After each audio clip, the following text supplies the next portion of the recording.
बेपरुआ गाड़ी चालकों को जगिब आईएमएस। रथयात्रा अवसर में शुभारंभ कले वाणिज्य और परिवहन मंत्री विभूतिभूषण जेना। बेपरुआ गाड़ी चालकों को नियंत्रण करने को महत्वपूर्ण पदक्षेप नहीं राज्य सरकार। पवित्र घोषयात्रा अवसर में इंटेलिजेंट एनफोर्समेंट मैनेजमेंट सिस्टम बा आईएमएस व्यवस्थार शुभारंभ करिसेंती वाणिज्य और परिवहन तथा इस्पात और खनि मंत्री विभूतिभूषण जेना। पुरी मालती पाटपुर आयोजित कार्यक्रम में मंत्री श्रीजुक्त जेना कहिसेंती एही व्यवस्था दुर्घटना ह्रास दिगरे सहायक हब।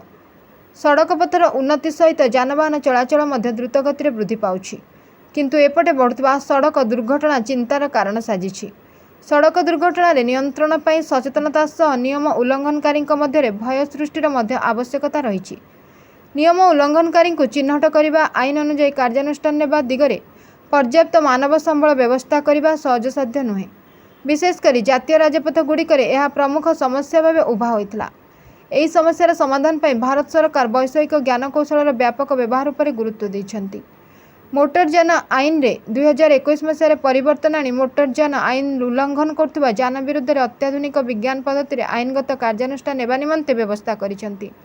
आईएमएस बा इंटेलिजेंट एनफोर्समेंट मैनेजमेंट सिस्टम हेउछि ए दिगरे एक महत्वपूर्ण पदक्षेप। द्रुतगति यान चलाइबा, बिना हेलमेट रे यान चलाइबा, विपरीत दिगरे यान चलाइबा, बेपरुआ यान चलाइबा इत्यादि दुर्घटनार मुख्य कारण अटे।